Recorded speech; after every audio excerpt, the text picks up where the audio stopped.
بسم الله الرحمن الرحيم. الحمد لله رب العالمين. اللهم صل وسلم وبارك على محمد وعلى آل محمد. اللهم انفعنا بما علمتنا وعلمنا ما ينفعنا وزدنا علما. بارك لنا في علمنا، رزقنا الإخلاص في القول والعمل كاملا، وعلما نافعا لا ينسى، وتوفيقا دائما، وصحة ويقينا وعافية. Amin ya rabbal alamin. Alhamdulillah kaum muslimin rahimakumullah. Kita lanjutkan pengajian kitab Mukhtasar Al-Jami' As-Saghir, dan kita sudah sampai pada pembahasan huruf alif pada hadis yang ke-1011.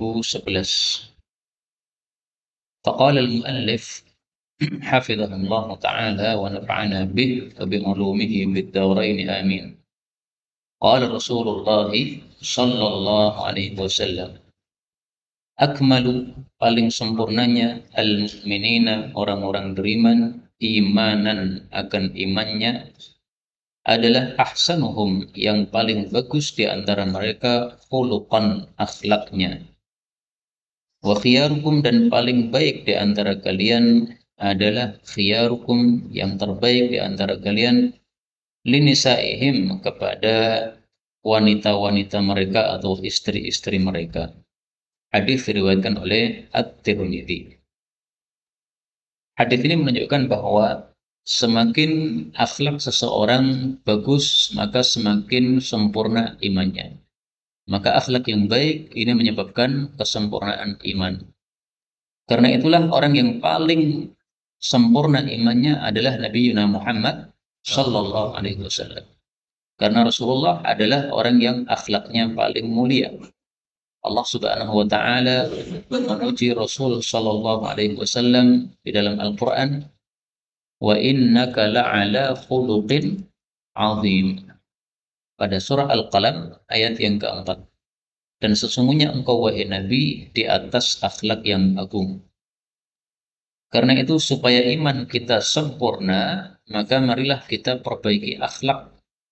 Supaya akhlak kita semakin baik, maka marilah setiap hari berdoa mohon akhlak. Allahumma kama hassanta khalqi wa hassin khuluqi. Ini dibaca setiap hari. Karena yang bisa membaguskan akhlak kita hanyalah Allah Subhanahu wa taala. Yang bisa menyimpangkan akhlak-akhlak jelek dari kita adalah Allah Subhanahu wa taala.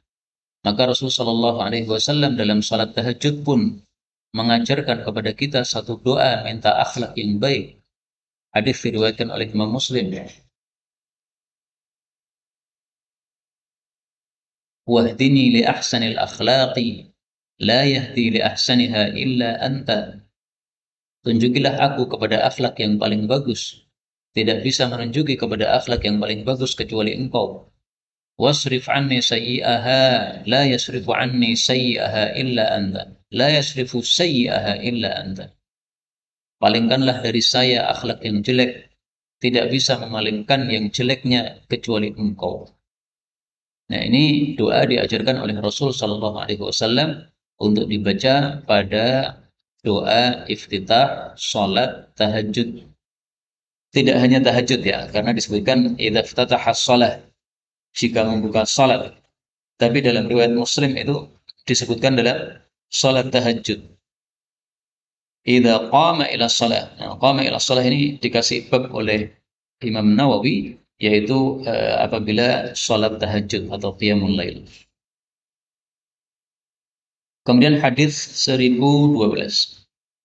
Albanul baqar, susu sapi, shifaun, adalah kesembuhan. Wasamnuha, dan gajihnya, dawaun, adalah obat. Waluhumuha, dan dagingnya, daun, adalah penyakit. Hadis riwayat Tabarani sahih. Hadis ini menunjukkan bahwa sapi terbagi 3 bagian. Susunya sebagai obat. Karena itu paling bagus kita minum susu sapi untuk menjaga kesehatan kita. Rasul Shallallahu Alaihi Wasallam juga sering minum susu sapi atau susu kambing. Nah, di sini yang disebutkan adalah susu sapi. Ini fadilahnya sebagai syifa, kesembuhan. Kalau kita sedang sakit, kemudian minum susu sapi, dicampur dengan madu, maka insya Allah lebih bagus lagi. Karena Allah menyebutkan tentang madu pada surah An-Nahl ayat yang ke-69, syarabun mukhtalifun alwanuhu fihi shifa'un linnas. Nah, maka kita campurkan dua syifa, syifa susu sapi dan syifa madu. Nah, digabungkan. Ini menjadi semakin bagus lagi. Dagingnya sapi adalah penyakit. Dagingnya sapi adalah penyakit. Saya mencari-cari penjelasannya bagaimana. Ya. Para ulama menjelaskan dagingnya sapi itu termasuk daging yang ulek. Sehingga dari sebab itulah menyebabkan sebagian dari penyakit-penyakit. Akan tetapi, apabila kita tidak berlebihan makan daging sapi, insya Allah tidak masalah. Setahun sekali misalnya, atau kadang-kadang saja, bukan setiap hari, ya, maka insya Allah tidak masalah. Tapi kalau setiap hari, maka ini mungkin akan terjadi untuk kita. Luhumu hadawa. Dagingnya menjadi penyakit. 1013. Ilbas jadidan. Semoga engkau memakai yang baru. Wa'ish hamidan. Semoga engkau hidup mulia, terpuji.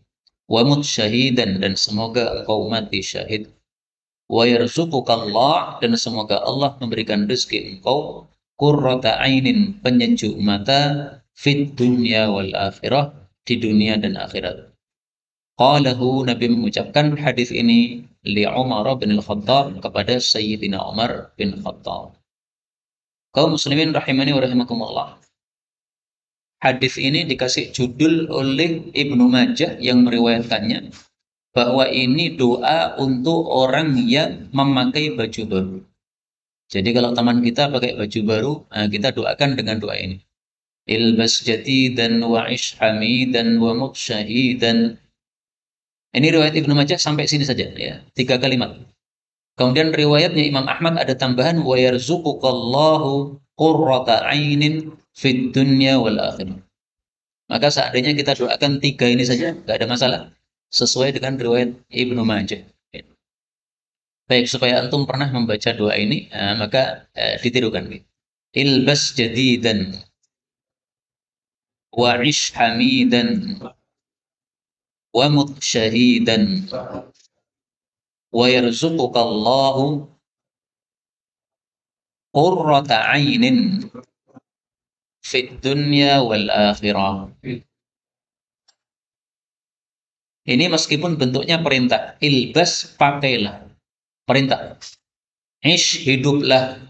Mut, matilah. Bentuknya perintah, tetapi maksudnya doa. Dari mana taunya? Dari penjelasan para ulama. Para ulama sebagian mereka membuat judul untuk hadis ini, yaitu Imam Haythami dalam kitab Majmu' membuat judul untuk hadis ini, doa Nabi Muhammad SAW kepada Sayyidina Umar supaya dia mati syahid. Maka ini mut syahidan, matilah kamu syahid, maksudnya semoga kamu mati syahid. Ilbas jadidan, pakailah yang baru, maksudnya semoga kamu selalu pakai baju yang baru, sehingga bajumu ini awet, dipakai terlihat baru terus. Nah, ini diberkahi oleh Allah Subhanahu wa taala. Nah, ini doa kita bagi orang-orang yang memakai baju baru. Apakah harus doa ini? Ya tidak harus. Kita doakan apapun boleh.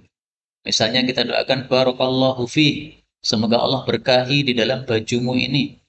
Atau kalau biasanya di pesantren mabruk, mabruk, ya, semoga diberkahi Allah, semoga diberkahi Allah, nggak ada masalah. Yang penting kita doakan kebaikan untuk orang yang pakai baju baru tersebut. Adapun orang yang memakai baju baru, maka dia juga ada doanya. Alhamdulillahilladzi apa?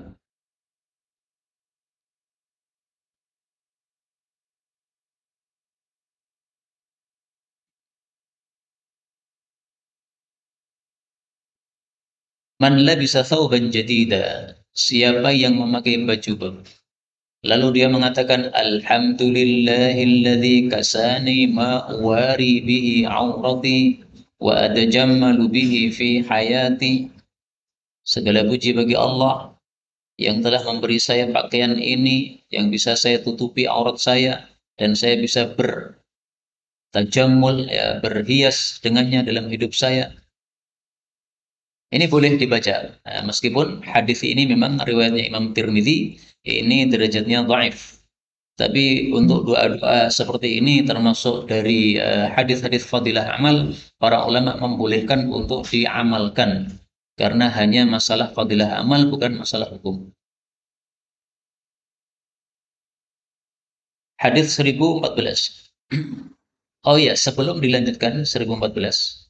Ini Sayyidina Umar ketika didoai dengan doa ini, apa kata beliau?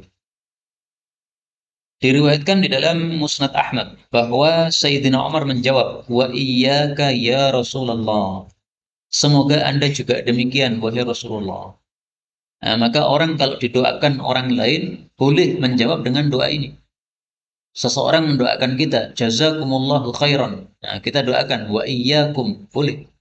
Seseorang mendoakan kita, barakallahu fiik. Maka kita doakan wa iyyakum, enggak ada masalah, ya. Ini dalilnya. Karena saya dulu pernah ditegur, kenapa kamu mengatakan wa iyyakum wa iyyakum? Apa dasarnya? Nah, ini dasarnya, ya. Sayyidina Umar didoakan dan dia pun balas mendoakan Nabi mengatakan wa iyyaka, dan semoga Anda juga demikian. Maka perbuatan Sayyidina Umar ini adalah sesuai dengan kalam Allah di dalam Al-Qur'an, wa idza huyyitum bi tahiyyatin fahayyu bi ahsana minha aw rudduha.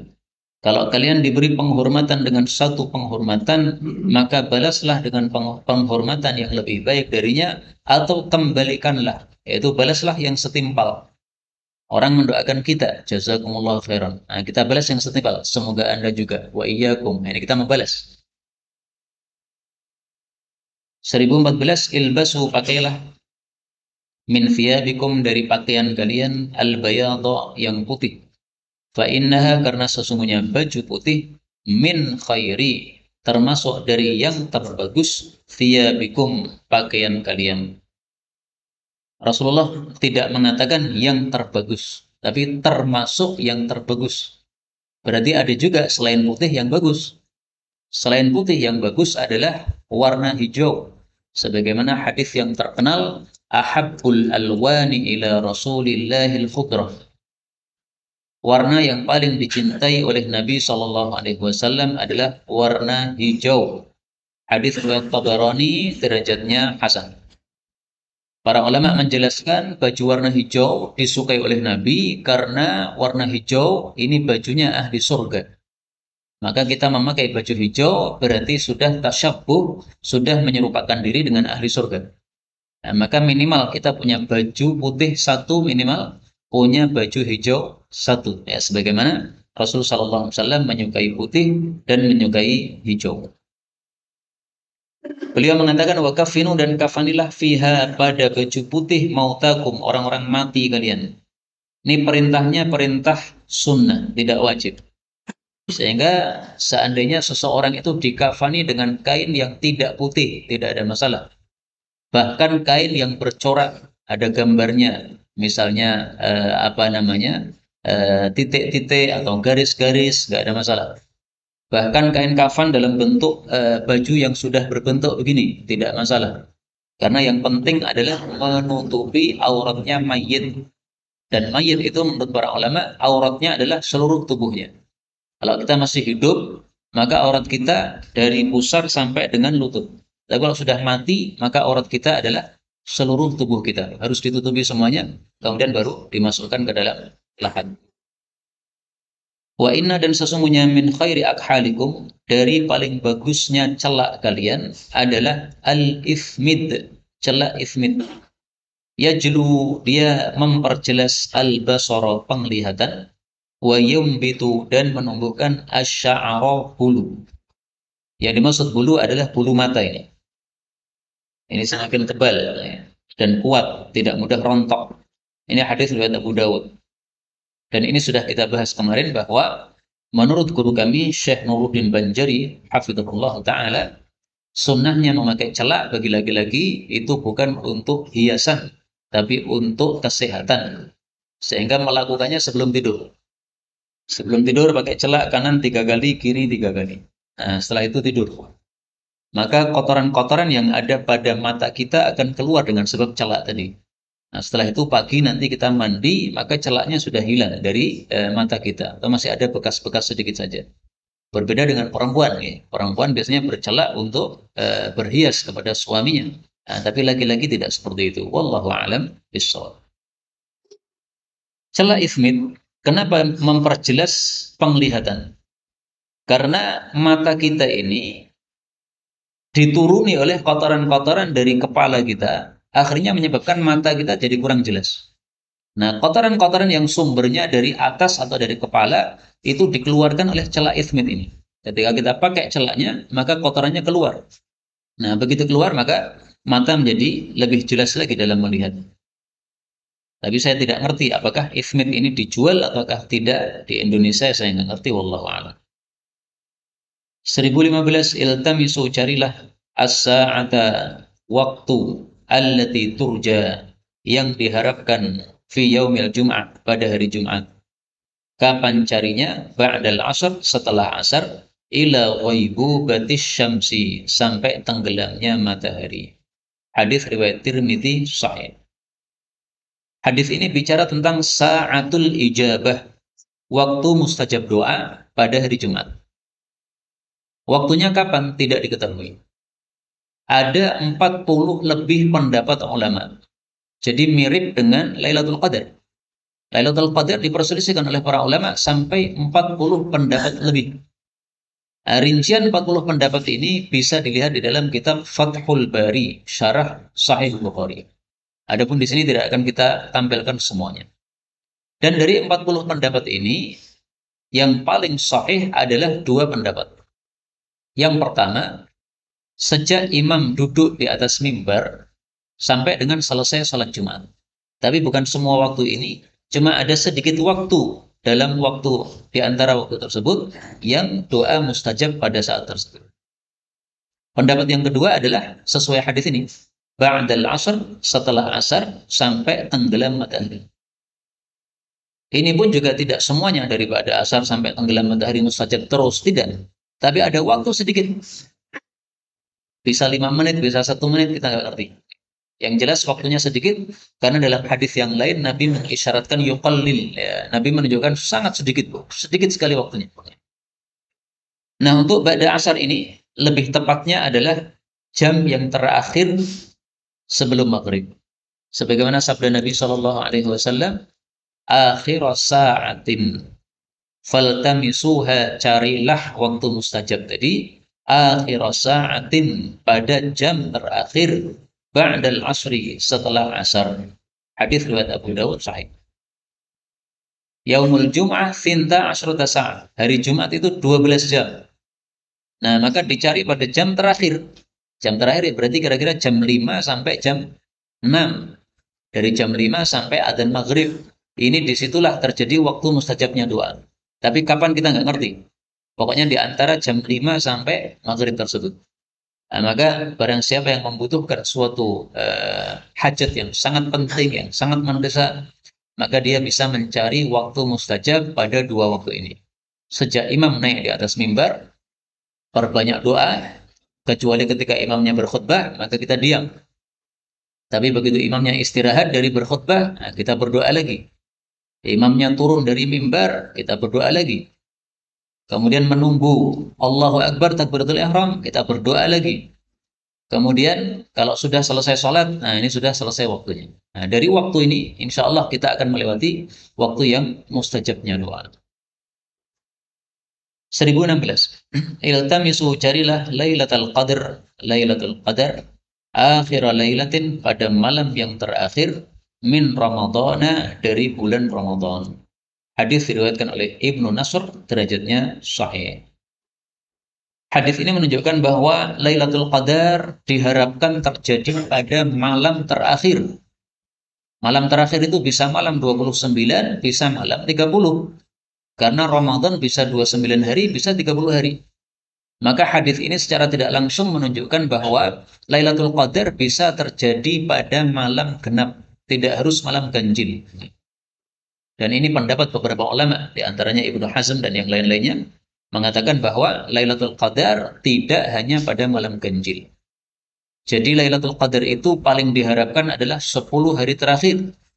Dari 10 hari terakhir ini paling diharapkan adalah 7 terakhir. Dari 10 dan 7 terakhir ini paling diharapkan adalah ganjil-ganjilnya. Dari ganjil-ganjilnya ini yang paling diharapkan adalah, nah diperselisihkan lagi. Menurut Imam Syafi'i paling diharapkan malam 21 atau malam 23. Menurut mayoritas ulama paling diharapkan adalah malam 27 berdasarkan hadis berikutnya 1017. Iltamisu, carilah Lailatul Qadar Lailatul Sab'in wa Ishrin, pada malam 27. Hadis riwayat Tabarani, derajatnya sahih. Tapi saya jujur, hadis ini tidak diperselisihkan oleh para ulama. Hadis ini ada yang mengatakan bahwa ini bukan sabda Nabi SAW, tapi ini hanya perkataan sahabat Nabi. Perkataan siapa? Muawiyah. Muawiyah sahabat Nabi SAW. Nah, kalau ini dikatakan sebagai perkataan Muawiyah, berarti namanya hadis mauquf.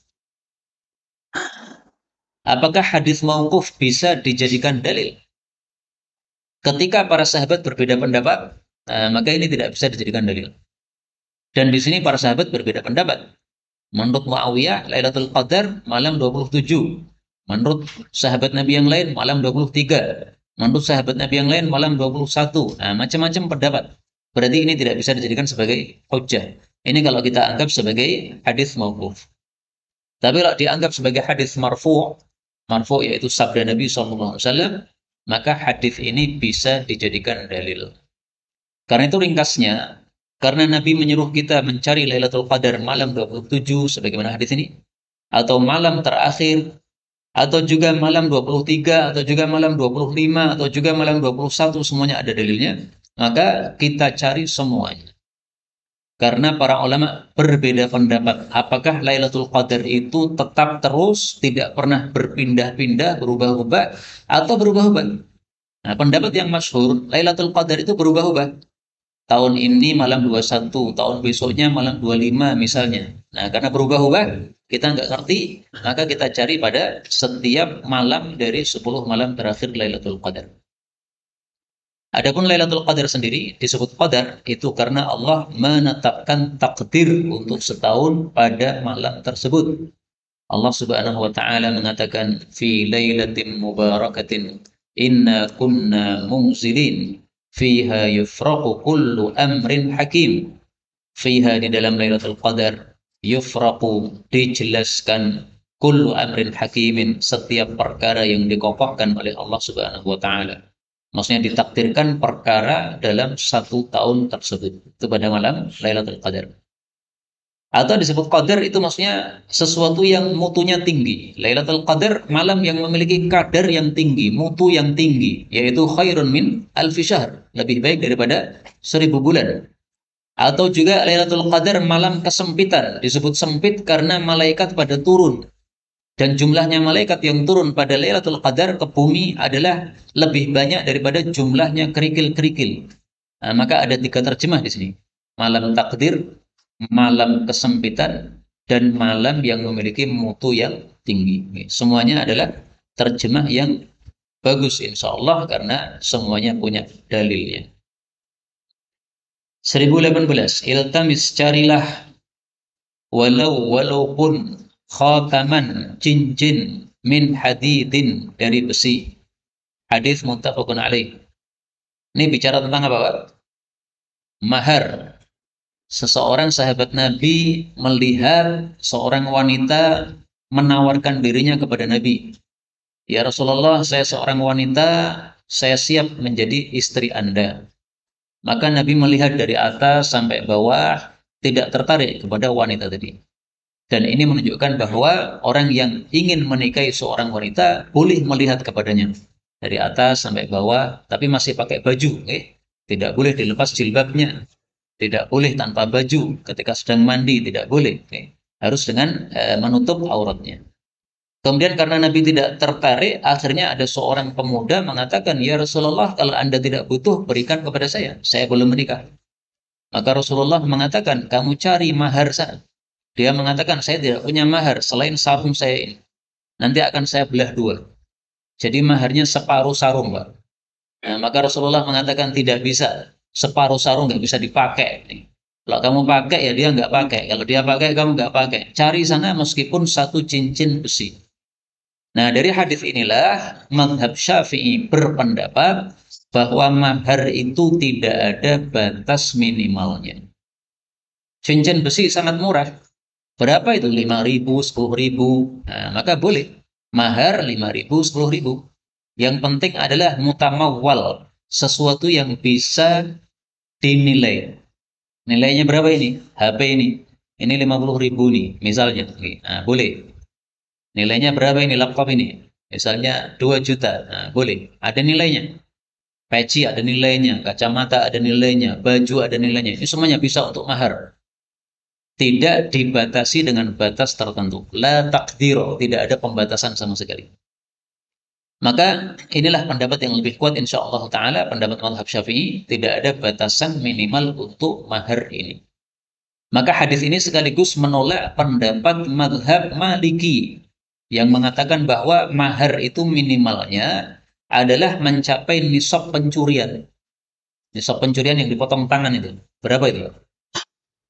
1 juta ya. Seperempat dinar. 1 dinar sekarang sekitar 4 juta. Nah, seperempat dinar berarti 1 juta. Nah, maka menurut mazhab Maliki, mahar minimal 1 juta. Nggak bisa kurang dari 1 juta. HP 500.000 misalnya, nggak bisa untuk mahar. Tapi HP 1 juta bisa untuk mahar. Demikian juga ini menolak pendapat mazhab Hanafi yang mengatakan mahar minimal 10 dirham. 10 dirham zaman dulu senilai dengan 1 dinar. Karena 1 dinar adalah 10 dirham. Nah, mereka katakan minimal 10 dirham. Tidak benar. Karena khataman min hadid ini harganya sangat murah. Tidak sampai 10 dirham. Tidak sampai seperempat dinar. Wallahu a'lam bishawab. Dan hadis ini menunjukkan wajibnya mahar. Karena Nabi mengatakan, iltamis, carilah. Ya, disuruh mencari.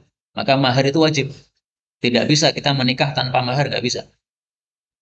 Tetapi menyebutkan maharnya apa tidak wajib. Seandainya seseorang dinikahkan dengan tanpa disebutkan maharnya. Kamu saya nikahkan dengan ini putri saya. Kemudian orangnya mengatakan qabil tu, saya terima. Nah, sudah sah. Tidak disebutkan maharnya apa. Tetapi lebih bagusnya maharnya disebutkan supaya tidak terjadi percekcokan setelah itu. Karena bisa jadi manusia kemudian apa? Terjadi perselisihan pendapat. Nah, supaya tidak terjadi perselisihan pendapat, sebelum dilakukan akad, hendaklah pengakadnya bertanya, ya, mau dikasih mahar apa? Seperti yang saya alami dulu ketika dinikahkan oleh Ustaz Mudzakir hafizahullah, maka ditanya, maharnya apa? Nah, dijelaskan. Kemudian saya sudah menjawab, maharnya maktabah syamilah. Ini kan nggak jelas ini, maktabah syamilah maksudnya apa ini? Nah, maka beliau perjelas lagi, maktabah syamilah dalam bentuk apa? Nah, diperjelas supaya tidak terjadi perselisihan setelah itu. Kita lanjutkan 19. Alhiqu, berikanlah al-fara'idha, bagian-bagian faraid, bi ahliha, pada pemiliknya masing-masing.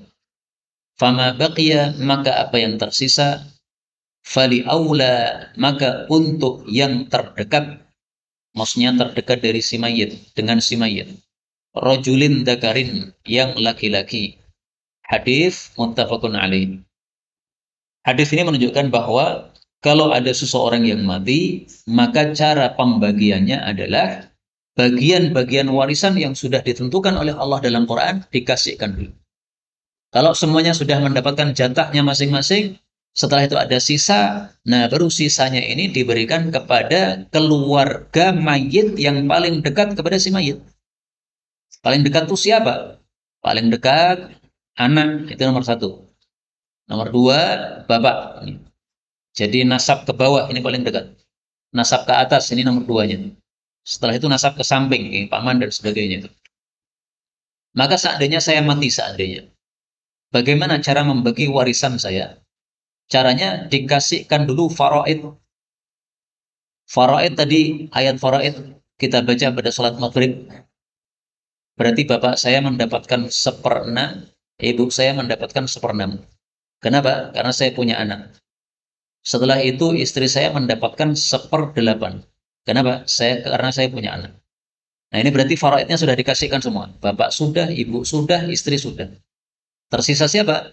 Fama baqiya li aula rajulin dzakar. Nah, maka sisa warisan dikasihkan kepada anak-anak saya. Anak saya 5, kebetulan laki semua. Nah, berarti sisanya untuk 5 tadi. Dibagi bagaimana? Semuanya sama bagiannya. Mau yang besar, mau yang bayi sama. Anggaplah anak nomor 1 sudah mahasiswa. Atau anak nomor 1 sudah berkeluarga. Kemudian anak paling terakhir ini masih bayi. Masih barusan kemarin lahirnya. Bagiannya sama jatahnya. Andaikan misalnya tersisa 50 juta. Nah, berarti 10 juta, 10 juta, 10 juta semuanya. Itu cara pembagian warisan seperti itu. Dan ini hadisnya sudah lewat. Sehingga insya Allah di cetakan berikutnya akan saya hapus. 1020. Ilzam lazimilah baitaka rumahmu. Maksud hadis ini adalah kita disuruh berada di rumah terus-menerus, tidak usah keluar rumah sama sekali. Nah, bagaimana dengan kondisi sekarang? Kita keluar rumah untuk ke pasar, kita keluar rumah untuk salat ke masjid, kita keluar rumah untuk pengajian. Nah, Syekh Albani menjelaskan hadis ini. Beliau mengatakan, yakni fi ayyamil fitan. Maksudnya kalau sudah terjadi hari-hari fitnah, kama tadullu alaihi iddatu ahadits, sebagaimana dijelaskan dalam hadis-hadis yang lain. Nah, fitnah sudah sering saya sampaikan ya. Fitnah yaitu apa? Ketika terjadi pertempuran antar umat Islam. Muslim dengan Muslim perang. Nah, nggak usah keluar rumah. Kenapa? Nanti keluar rumah kita ikut perang. Padahal Muslim dengan Muslim sama-sama angkat pedang masuk neraka. Mati masuk neraka, menang masuk neraka. Ya sudah, nggak usah ikut perang. Terus gimana supaya nggak ikut perang? Berada di rumah terus. Maka ini maksudnya dalam kondisi terjadi fitnah. Tapi kalau sekarang, maka kita tetap keluar dari rumah untuk kebaikan-kebaikan yang bisa kita hadiri di sekitar kita. Ya, sholat jamaah, pengajian, dan sebagainya.